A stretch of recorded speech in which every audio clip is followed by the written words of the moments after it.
Fala pessoal, beleza? Daniel aqui.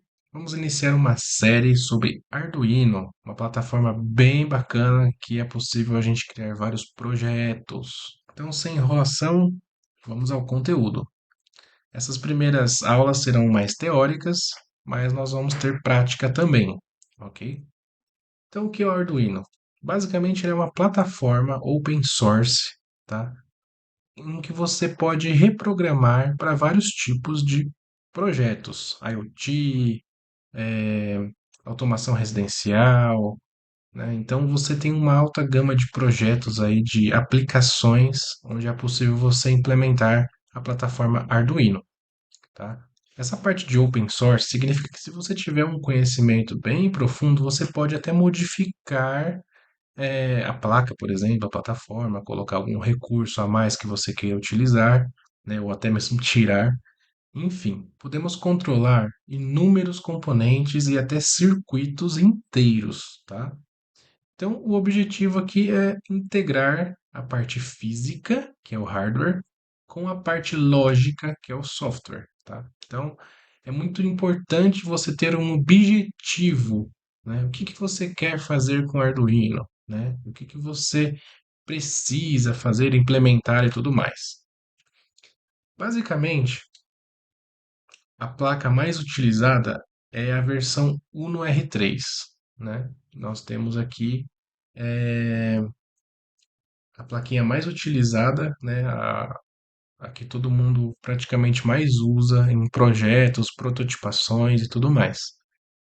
O que que é bom entender aqui, e aí eu coloquei basicamente os pontos principais, né, aqui dessa placa. O ponto principal aqui seria o microcontrolador, né? Quem vai processar os dados da nossa plataforma.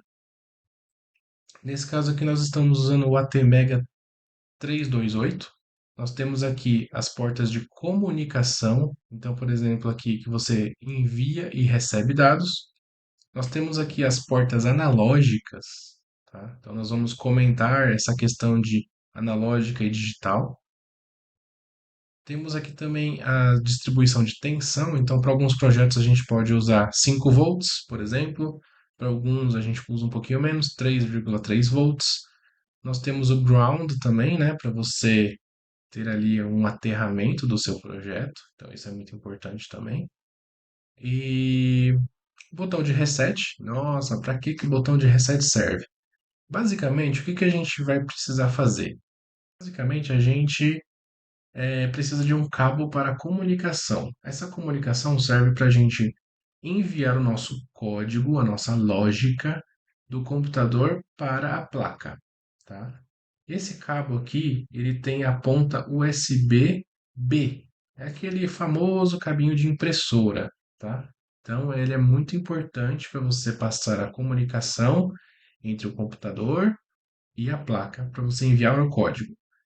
Esse cabo também ele serve como alimentação até um certo momento. Então, ali para você prototipar com o computador do lado, enquanto você está gravando a sua programação na placa.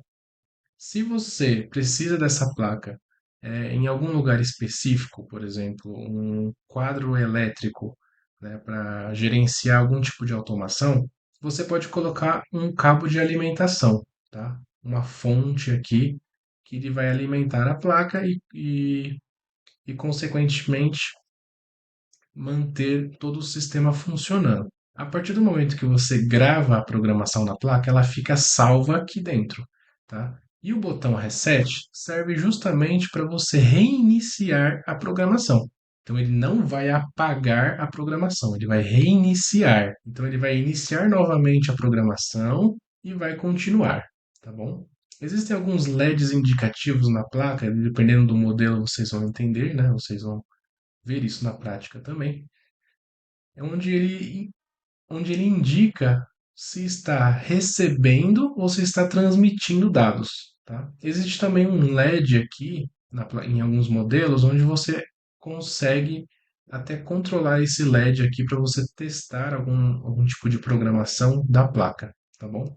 Existem outras versões, tá? Por exemplo, o ATmega, que é onde tem mais portas, o Nano, que é bem pequenininho para projetos menores, ou até para espaços menores, mas ele tem a mesma funcionalidade, tá bom? Você pode gravar os seus programas, você pode fazer os seus projetos com muita precisão com essa plataforma.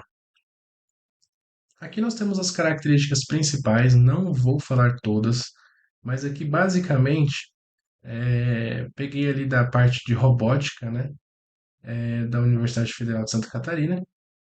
E mais, o que que a gente pode focar aqui das nossas características do Arduino, tá? A tensão recomendada, então, é para baixa tensão os projetos. Ah, eu posso usar em projetos de alta tensão? Pode, tá? Ele é um controlador. Não esqueça que você está criando lógicas com essa plataforma.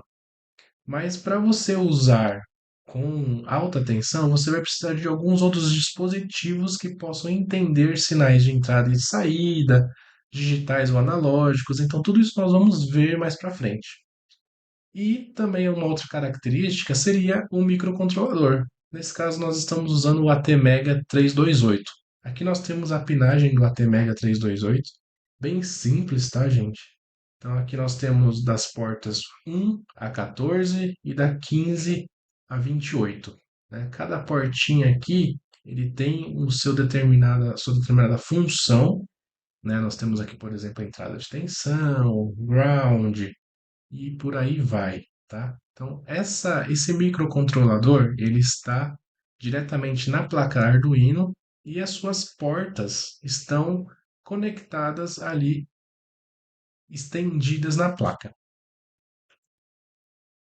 Basicamente, e já caminhando para o final dessa aula,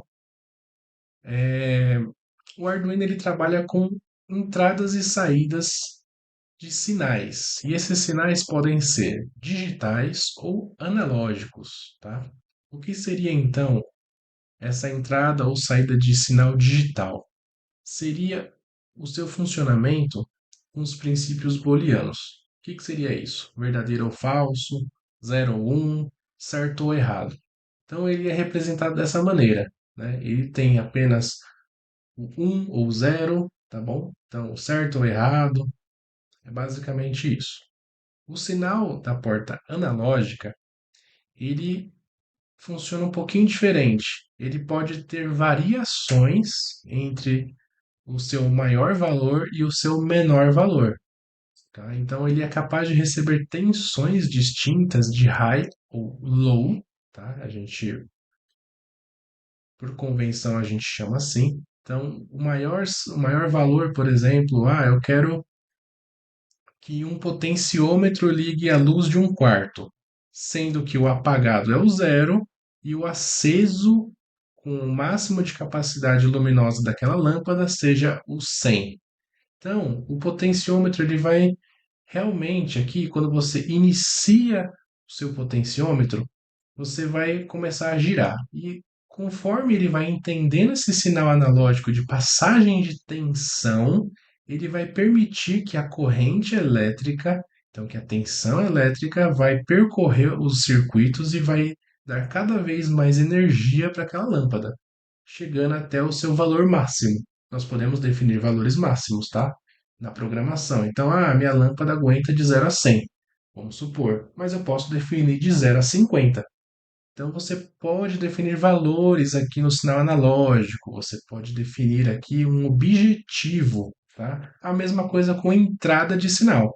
Então às vezes você tem um sensor que está ali vendo luminosidade, né, de um ambiente, um sensor de gás, por exemplo, né?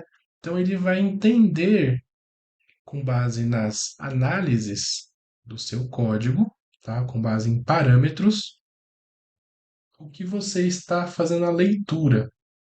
E aí, baseado na leitura, seja analógica ou digital, claro, ele vai se comportar de uma determinada maneira que você vai definir, ok? Então, basicamente foi isso. Essa é a primeira aula, introdução, bem básico. Espero que tenham gostado. Fique comigo nas próximas aulas e até a próxima.